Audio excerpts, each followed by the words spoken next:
항암 치료를 받고 집에 돌아오면 몸이 무겁거나 입맛이 떨어지고 속이 울렁거릴 수 있습니다. 이런 증상은 치료 후에 나타날 수 있지만 집에서 오래 지켜보면 안 되는 변화도 있습니다. 열이 나거나 구토와 설사가 이어지거나 숨이 차 보이면 보호자는 바로 헷갈릴 수 있습니다. 조금 더 지켜봐도 될까? 지금 병원에 전화해야 할까? 안녕하세요. 윤슬 간호사입니다. 이럴 때는 열이 몇 도인지도 봐야 하지만 물을 마실 수 있는지, 대화가 되는지, 반응이 평소와 비슷한지도 함께 봐야 합니다. 오늘은 항암 치료 중 병원에 바로 연락해야 하는 증상과 전화할 때 준비하면 좋은 내용을 말씀드리겠습니다. 먼저 열과 오한입니다. 항암 치료 중 체온이 38도 이상이거나 병원에서 안내받은 발열 기준에 해당하면 치료받는 병원에 연락해야 합니다. 치료 후 1주에서 2주 무렵에는 호중구 수치가 낮아지는 시기가 있을 수 있습니다. 이때 생긴 열이나 오한은 감염 신호일 수 있습니다. 체온이 38도까지 오르지 않았더라도 이가 부딪힐 정도로 몸을 떨거나 갑자기 심한 몸살처럼 힘들어한다면 체온을 재고 병원에 알려주세요. 해열제를 먼저 먹이고 열이 내려가는지 기다리지는 않는 편이 좋습니다. 해열제를 먹어도 되는지는 병원에 연락할 때 함께 물어보시면 됩니다. 두 번째는 숨이 찬 증상이나 의식 변화입니다. 가만히 있어도 숨이 차거나 말할 때 숨이 가쁘거나 가슴이 조이듯 아프다면 병원에 알려야 합니다. 갑자기 식은땀이 나거나 어지러움이 심해지는 경우도 병원에 말해야 합니다. 의식이 평소와 달라지는 것도 신호입니다. 말이 느려지거나 어눌해지고 날짜나 장소를 헷갈리거나 깨워도 반응이 둔하다면 언제부터 달라졌는지 병원에 말해야 합니다.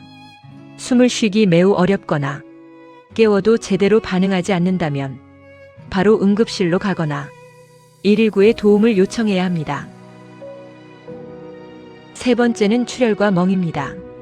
항암 치료 후 혈소판 수치가 낮아지면 작은 출혈도 오래 이어질 수 있습니다. 코피가 잘 멈추지 않거나 양치할 때 잇몸 출혈이 계속되거나 상처에서 피가 오래 멈추지 않는다면 병원에 알려주세요. 소변에 피가 섞이거나 검은 변을 보거나 피를 토하거나 커피색처럼 보이는 구토가 있다면 몸 안쪽 출혈 신호일 수 있습니다. 이런 경우에는 치료받는 병원에 바로 연락하세요. 멍 한두 개만으로 바로 문제가 있다고 볼 수는 없습니다. 하지만 짧은 시간 안에 멍이 여러 개 생기거나 출혈이 반복된다면 병원에 연락하세요. 네 번째는 구토와 설사입니다. 항암 치료 후 메스꺼움이나 설사는 생길 수 있습니다. 하지만 물을 마셔도 바로 토하거나 구토약을 먹어도 계속 토하거나 설사가 반복되면서 소변량이 줄면 집에서만 지켜보기 어렵습니다. 입안 통증 때문에 물까지 삼키기 어렵거나 일어설 때 심하게 어지럽고 기운이 갑자기 많이 떨어지는 경우도 봐야 합니다. 구토와 설사가 반복되면 수분뿐 아니라 전해질도 함께 빠질 수 있습니다. 물을 거의 마시지 못하는 상태라면 병원에 연락해 수액이나 약 조절이 필요한지 물어보세요. 다섯 번째는 새로 생긴 심한 통증과 중심정맥관 부위 변화입니다. 통증이 갑자기 심해졌거나 처방받은 약을 먹어도 줄지 않는다면 병원에 알려야 합니다. 가슴 통증, 심한 복통, 갑자기 생긴 심한 두통도 그냥 넘기지 않는 편이 좋습니다. 한쪽 팔이나 다리가 갑자기 붓고 아프거나 붉은 열감이 생긴 경우도 병원에 연락하세요. 케모포트, 히크만 카테터, PICC 같은 중심정맥관이 있다면 삽입 부위도 살펴봐야 합니다. 붉게 붓거나 아프고 진물이나 고름이 보이거나 드레싱이 젖거나 떨어졌다면 직접 만지거나 다시 붙이려고 하지 말고 병원에 연락해 안내를 받으세요. 병원에 전화할 때는 처음부터 모든 내용을 다 말하려고 하지 않아도 됩니다.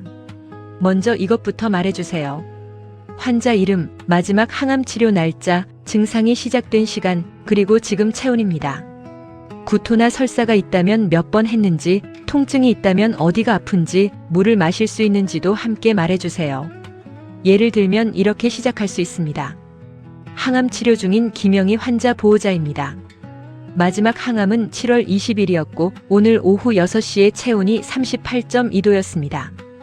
오한이 있고 해열제는 아직 먹지 않았습니다. 이 정도만 말해도 의료진이 필요한 내용을 이어서 물어볼 수 있습니다. 오늘은 이것만 기억해 주세요.